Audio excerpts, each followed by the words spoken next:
सभी को सुप्रभात। मैं शिषपाल BA पार्ट 3 हिंदी साहित्य के अंतर्गत हम पढ़ रहे थे एक लघु काव्य जगदीश गुप्त का लघु काव्य जगदीश गुप्त का एक लघु काव्य काव्य संभोग,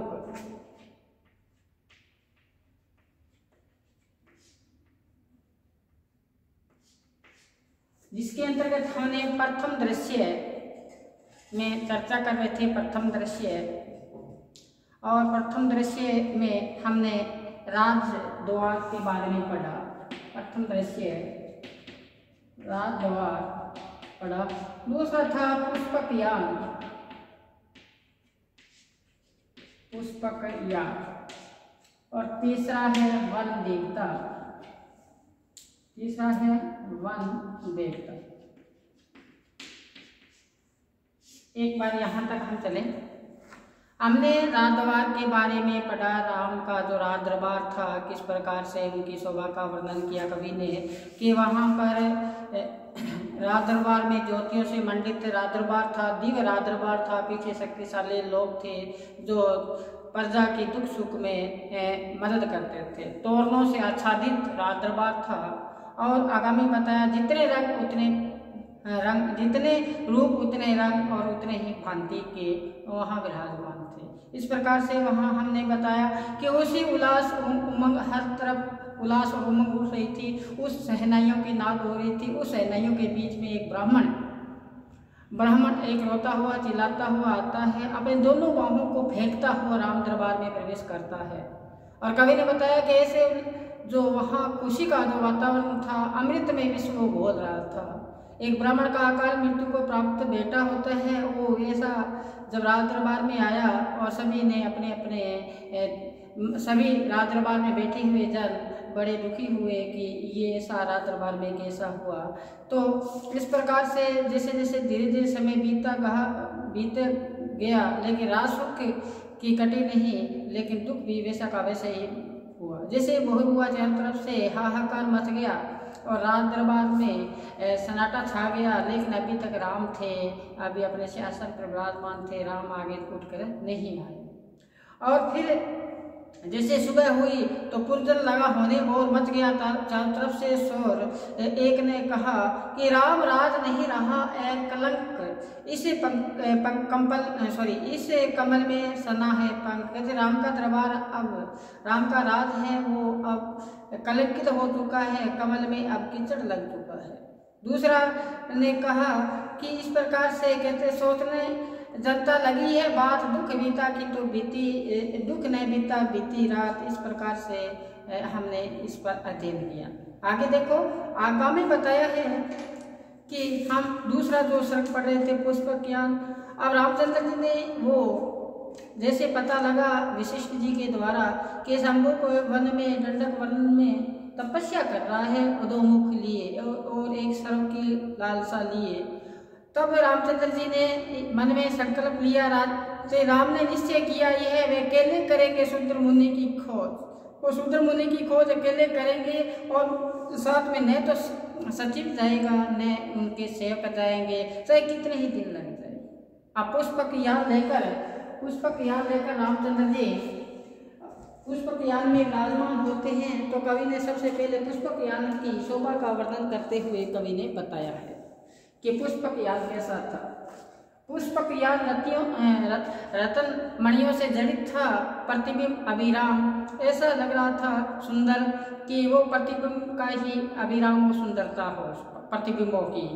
और किनारों पर झालरें लगी हुई थी और इस प्रकार से लगी हुई थी कि वहाँ रेशमी के डोरे लगे हुए थे। उस पर राम आरूढ़ होकर और चल पड़ता है विमान, भूमि से ऊपर उठता है और चारों तरफ से आकाश में एक संगीत विराजमान हो जाता है। यहाँ तक हमने चर्चा की। इसके आगे हमने चर्चा की थी कि जाने के बाद में ये जो राम का जो पुष्पक यान है, ये राम के संकल्प के अनुसार जिस दिशा में जाना चाहता है उसी दिशा में घूमता है। अब राम उसमें विराजमान होकर एक अंतर्मन में उनके मन में बातें चलती है, वो उसके बारे में बताया। उसने देखा कि यहाँ पर सरयू नदी प्रवाहमान है। जैसे ऊंचाई पे गए हैं रामचंद्र जी तो देखा कि नीचे जो लोग हैं वो चींटियों की भांति छोटे छोटे दिखाई देते हैं और इस प्रकार से प्रकृति बड़ी ही मनहारी लग रही थी। और जिस प्रकार से जहाँ मन में आता उसी दिशा में ये यान मुड़ जाता। फिर अचानक याद आता है कि राम की तंद्रा हटी, कुछ आया ध्यान, चल पड़ा अति शीपर गति से पूर्व पथ की यान, पूर्व दिशा की ओर यान अब चल पड़ा है। राम की निंद्रा अब टूटी है, निंद्रा का से नींद का से। यहाँ पर रामचंद्र जी विगत बातों में खोए हुए हैं। वो जो बातें हैं अब ध्यान हटा है तो क्या ध्यान चल रहा था अंतर्मन में, क्या चल रहा था रामचंद्र जी के?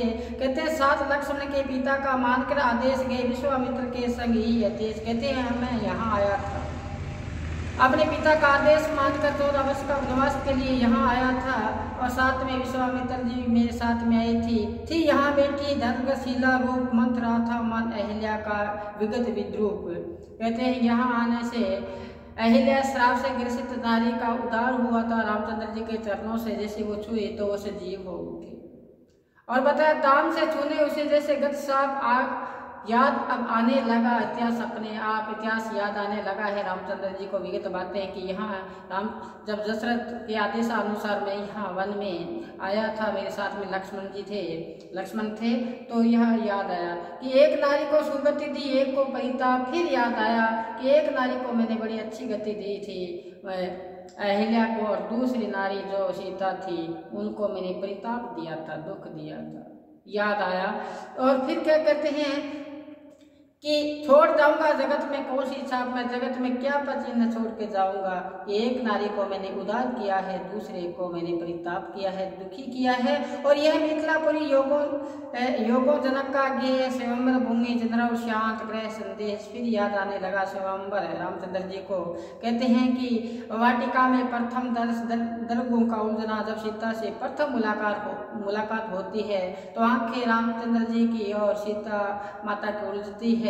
वो क्षण भी याद आते हैं। 7 दर्ग मृग उठाकर डालता जयमाल, पैर छूने में झिझक ना कांपता बेहाल। अब वो भी क्षण याद आ जाते हैं रामचंद्र जी को, जब वरमाला लेकर सीता माता रामचंद्र जी को वरमाला पहनाती है तो हाथ और पैर कांपने शुरू हो जाते हैं। वो क्षण याद आ जाते हैं। और रामचंद्र जी विराजमान कहाँ पे है? रामचंद्र जी आप पुष्पक यान में शत्रुमुनि की तलाश करने के लिए जा रहे हैं और मन में वो विगत बातों का मंथन अंदर चल रहा है।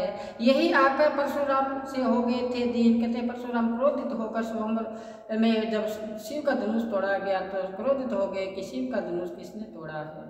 तो यहाँ आकर परशुराम भी दीन हो चुके थे और यहाँ बाणासुर डरा, रावण हुआ श्रीहीन। यहाँ बाणासुर डर चुका था और यहाँ रावण भी अपने अहंकार का क्या हुआ था, अहंकार था उनका यहाँ खंडित हुआ था। याद कर पाए नहीं पहली मिलन की रात, राम वन में जगी सीता हरण की बात। अब वो सुखद पल याद कर ही रहे थे रामचंद्र जी सीता के स्वयंवर का। उसी समय उनको वो विगत बात याद आ गई कि सीता माता का अपहरण हुआ। तो चित्रकूट निवास का आया उल्टा ध्यान, तभी पुष्पक ज्ञान दक्षिण को हुआ गतिमान। चित्रकूट की बात सोचने लगे तब जो राम के मतानुसार यान दक्षिण दिशा की ओर चल पड़ा। ऊपरते रहे लगा दुख में समस्त अतीत गया इस क्रम में, न जाने कितना समय बीत। पवन के आगाज से सहसा हुआ चित्त भंग, जैसे हुआ तेज चली ऐसा आघात लगा रामचंद्र जी का। जो मंथन बात चल रही थी उससे सचेत हुए लगे जुड़ने से वे बिखरी चेतना के अंग, जो चेतनाएं बिखरी हुई थी उसको समेटने लगे रामचंद्र जी। विंध्यगिरी की श्रृंखलाओं का हुआ आभास और दंडक वन झरकने लगा बिल्कुल पास। अब कहते हैं कि जो दंडक वन है वो इन गिरी श्रृंखलाओं के विंध्याचल पर्वत के पास है। वो झलकने लगा कि हम पास में आ चुके हैं उस युवान में बैठकर।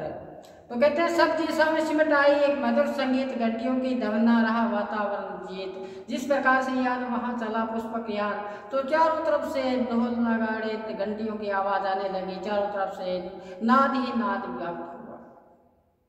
तो कहते हैं यान के तन से हुआ तेज विस्तार, छा गया आलोक चारों तरफ गोलाकार। इस प्रकार यान वहां प्रवेश किया है दंडक वन में। तो चारों तरफ से कुशियां यान के छूते ही चारों तरफ से कुशियों का भरा वातावरण हो गया। प्रेरणा हुई भूप पर उतरा यान, हरी कोमल धूप में ऊपर उतारा यान। हरी कोमल धूप थी वहां पर श्री राम ने अपना यान उतारा है। तो ये हमारा दूसरा सर्ग कंप्लीट होता है। अब चलते हैं वन देवता पे। तीसरा इनका सर्ग है वन देवता। पवन से नबिया का पाकर पता चले स्वागत के लिए वन देवता के। वन देवता को ज्ञात हुआ पवन से, तो ऐसा पता चला कि रामचंद्र जी यहाँ वन देवता वन में आए हैं। तो सांझ को फूल सब खिलने लगे, तरुशिका उल्लास से हिलने लगे। रामचंद्र जी का स्वागत करने के लिए जो पुष्प दिन में खिलते हैं वो संध्या को खिलने लगे। देखो, जो पुष्प दिन में खिलते हैं वो संध्या को खिलने लगे रामचंद्र जी का स्वागत करने के लिए। और पेड़ थे उनके, जो पेड़ों के जो तरु शिखर थे वो उल्लास से भर आए, आनंदित हो गए कि आज यहाँ वन देवता में कौन आए हैं, श्री रामचंद्र जी आए हैं। भर गया मन प्राण स्निग्ध सुगंध से, रोम पुलकित राम के संबंध में। सभी ने ये बात जाने वन देवता में कि रामचंद्र जी यहाँ आए हैं। तो सभी भूले नहीं समाये, सब बड़े ही खुशी से व्यतीत करने लगे पल। पक्षियों की पंक्तियाँ उड़ने लगी, दिव्य बंधन वारसी जुड़ने लगी। पक्षियों में भी खुशी का वातावरण छाया और इस प्रकार से एक झुंड बनाकर या इस प्रकार से पंक्तियां बनाकर उड़ने लगे, जिस प्रकार से किसी का स्वागत करने के लिए हम वदनवार बनाते हैं, लगाते हैं। इस प्रकार से पंक्तियों में पक्षी उड़ने लगे। आगे सब पास दूर थे, नृत्य खोए मर्तन मयूर थे। कहते हैं सारे पास आगे मयूर जो मोर थे वो प्रसन्नता के साथ नृत्य करने लग गए। झुंड के हिरणों ने सिमट आए सभी सौरभ मृग के विविध से संकित। अभी कहते हैं अभी पास में नहीं आए, तो कौन से नहीं आए कि मृग पास में नहीं आए, वो शंका से। वो पल याद करो जब सीता ने स्वर्ण हिरण की मांग की थी और कितना फिर विद्या का सामना करना पड़ा था। तो वो जो मृग है वो शंका से ऐसा लगा उनको कि कहीं शिकारी तो नहीं आया, तो वो शंका से एक स्वर्ग मृग के वधिक से शंकित। अभी उनमें अभी तक शंका है मृगों में कि रामचंद्र जी आए हैं, तो क्योंकि उनको पकड़ने के लिए रामचंद्र जी गए थे ना, तो उनको अभी तक शंका में है। हिरनियाँ उन्हें भय से वारती थी। हिरनियाँ जो थी वो रामचंद्र जी से भय खाती थी। मैथिली सी राम रूप निहारती थी। उनकी आंखें मैथिली यानी कि सीता माता की भांति आंखें थी, जो राम का रूप को निहार रही थी। पुष्प वर्षा पर दृष्टि पथ में पास पुष्पक यान आते हुई विद्यों की चेतना आलोक संगीत जैसे सुई। जैसे रामचंद्र जी वन देवता में आए हैं तो आसमान से पुष्प बरसाए गए और पुष्पों की बारिश की गई। चारों तरफ से आलोक प्रकाश छा गया और एक संगीत में ध्वनि हुई है। मंत्र से किलित दिशाएं स्तंभ थी, पड़ रही थी शंभू का प्रारंभ। चारों दिशाएं बड़ी ही स्तंभ जड़ में थी। ये प्रारंभ पड़ रही थी, भाग्य पड़ रही थी शंभू का। स्वत पद वन देवता पढ़ने लगे, शब्द सव सोपान पर चढ़ने लगे। वन देवता रामचंद्र जी का गुणगान करते हुए उनका याद कर रहे हैं। क्या कहते हैं? राम राघव नाम का कल्याण हो। वन देवता कहते हैं राम और राघव नाम है उनका कल्याण हो। खड़कधारी राम का कल्याण हो, फिर नयन अभिराम कल्याण हो। आंखें सुंदर है उनका भी कल्याण हो। त्याग में निष्काम का कल्याण हो। नील सलील प्रवाह से दो कमल ऊपर उठे। रामचंद्र जी ने अभी तक कोई हलचल नहीं की है, नए विमान से अपने आप अभी नीचे उतरे हैं। तो जैसे वन देवता ने स्वागत किया, वन और वहाँ के जो प्रकृति उन्होंने स्वागत किया, पक्षियों ने स्वागत किया, जो सभी ने स्वागत किया। अभी रामचंद्र जी अपनी आंखों के पलकें उठाकर भी अभी उनको नहीं देखा। अब क्या हुआ कि नील सलील प्रवाह से आंखें इतनी प्यारी कमल के समान, अब दोनों कमल रूपी आंखों पर उठाकर क्या है सम्मुख बुद्ध हो स्थिर हुए। अब अपनी आंखों को एक दृष्टि से देखने लगे उनको। तो क्या है, रत्न जड़ित किरीट रवि प्रतिबिंब सा ही उठा। श्री रामचंद्र जी ने जो मुकुट धारण कर रखा था वो जो रत्न से जड़ित था, किरीट का से मुकुट जो धारण कर रखा था उसमें रवि प्रतिबिंब हो रहा था और हिल उठा। वो थोड़ा सा उसमें हलचल हुई है जब राम नत हुए, जब रामचंद्र जी थोड़े से नीचे हुए हैं तो उस मुकुट में थोड़ी हलचल हुई है। स्वाति वाचन का मधु सवर छीन ले गई सारे दिशाएं छीन, गूंज एंग गूंज रचती रही हो गई सवर माता सारी मही। उबर आई राम की पद चाप वेद मुकुति मोन अपने आप हृदय पर अंकित चरण की छाप संतृप्त धरती मिटा संताप। अब रामचंद्र जी अपने 2 कदम पद चाप इस धरा पर रखे हैं। तो इस धरा का जो भी इस धरा है, इस धरा की जो तप्त है उसमें शीतलता आ गई है। हुई अनुकूलता आगत अतिथि की ज्ञात कह उठे वन देवता अपने हृदय की बात। जब वन देवता को पता चला कि अतिथि के रूप में रामचंद्र जी यहाँ वन देवता में आए हैं तो अपने हृदय की बात कहने लगे हैं। अपने हृदय की बात रामचंद्र जी से वन देवता कहने लगे हैं। क्या कहते हैं कि यहाँ 14 वर्ष तुमने किया वनवास। कहते हैं रामचंद्र जी आप यहाँ 14 वर्ष तक रहे, वन देवता में आप 14 वर्ष तक आप यहाँ रहे, तुम नहीं वन से अप्रीत है हमें विश्वास। कहते हैं कि यहाँ हर प्राणी से आप मिले जुले हो, आप यहाँ से परिचित हो, अप्रीत नहीं हो यहाँ वन देवता में। तो आगे फिर क्या कहते हैं, उस समय तुम बटोही, उस समय आप बटोही बन के आए थे, एक मेहमान बन के आए थे, राज सत्ताहीन, आप उस समय राजा नहीं थे।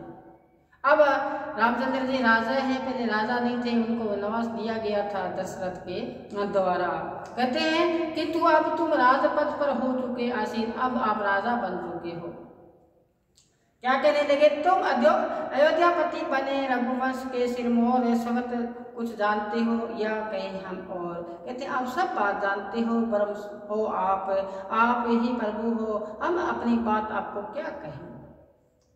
तो क्या सुना है फैलिए तुम्हारी योजनाएं, योजनों तक योजनाएं अगर सीमित रही आयोजनों तक योजनाएं यदि पहुंच पाई नहीं, भूख जनों तक योजनाएं, पर्वत नदियों पठारों निर्जनों तक योजनाएं। अब देखो कहते हैं कि आप राजा हो, आप अब अयोध्या नगरी के राजा हो, आपकी योजनाएं चारों तरफ से कीर्ति फैली हुई है, सब जगह आपका यशोगान होता है, लेकिन योजनाएं कहाँ नहीं फैली हुई। अब रामचंद्र जी को अवगत करवा रहे हैं कि आपके सुख सुविधाओं का विस्तार खूब है, जहाँ सुख सुविधाएं नहीं है।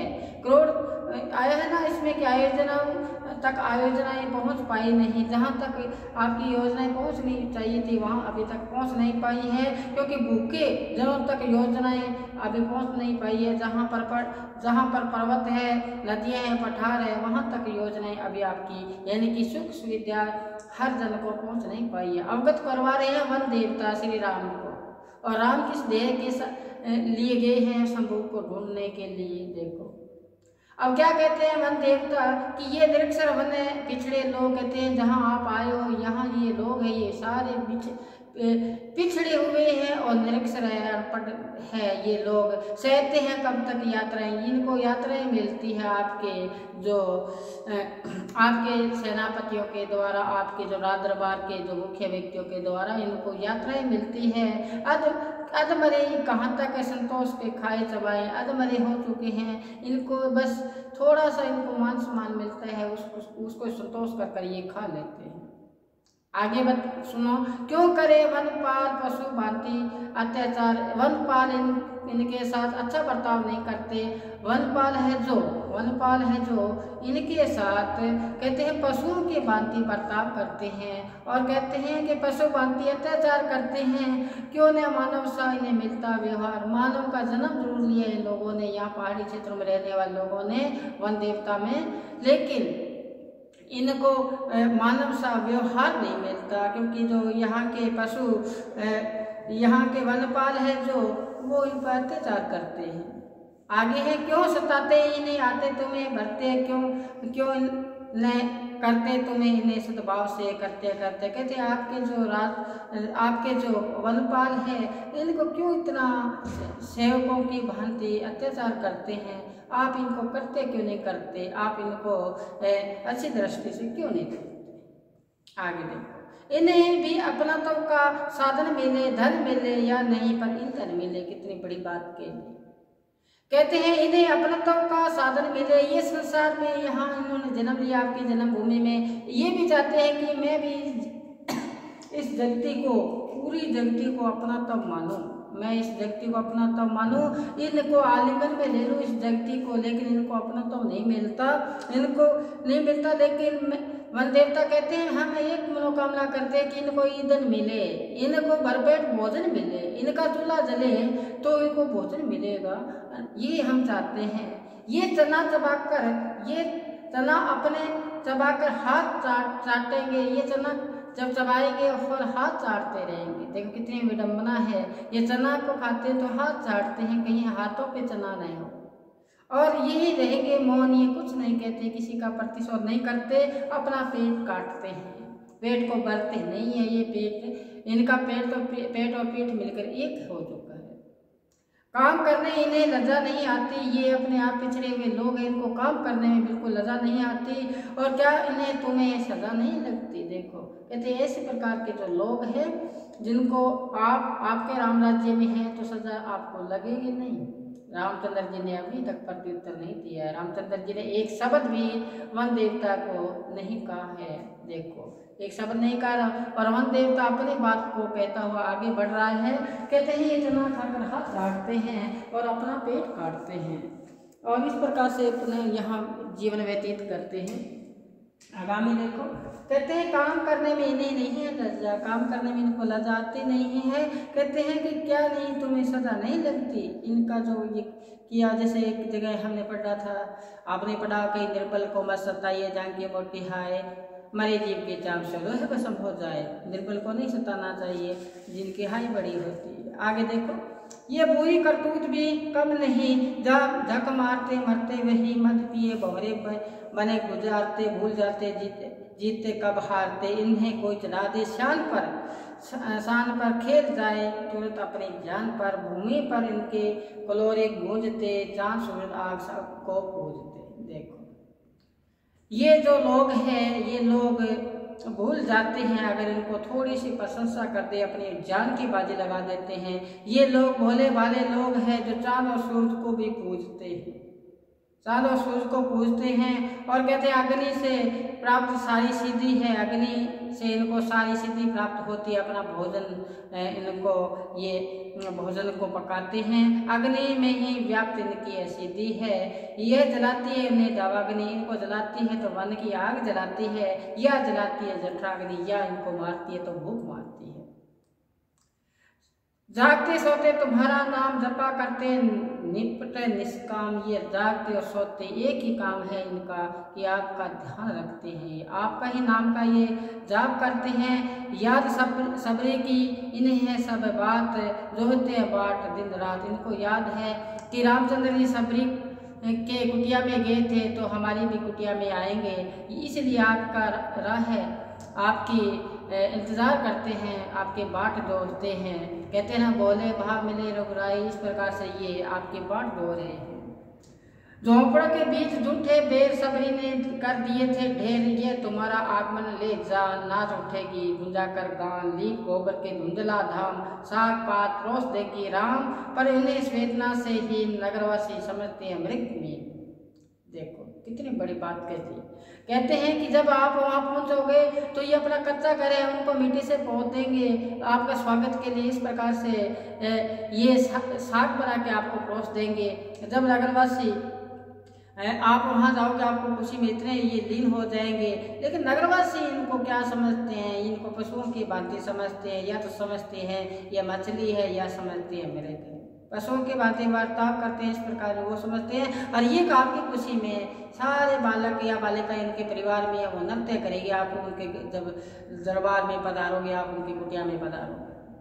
दंड देने हेतु दंडक में यहाँ तुम आ गए, एक क्षण सोचा क्या तुम कहाँ तुम आ गए, ये विनय नंगे वतन वनवासी का देश, ये विजर मन में मगन वनवासियों का देश, तुम यहाँ उतरे गगन नीव पुष्पक यान, ये अबहों का भरा सुख उदासियों का देश। कहते रामचंद्र ये जहाँ आप आए हो ना, इन अबहों के पास आ गए हो, वनवासियों के पास आ गए हो आप। ये यहाँ आपने योजनाएं जो फैला रखी है वो योजनाओं का फायदा यहाँ नहीं मिला। यहाँ लोग सारे भूखे हैं, भूख से पीड़ित है ये लोग और अपना जीवन व्यतीत कर रहे हैं। आपका ही नाम का ये जाप करते हैं। तो आज हम यही विराम देते हैं। आगामी क्लास में फिर शंभू का बचा हुआ शेष पाठ आगामी वीडियो में करेंगे। तब तक आप जो आपको करवाए उसको अच्छी तरह से पढ़ें, उसी में लिए रहें। धन्यवाद।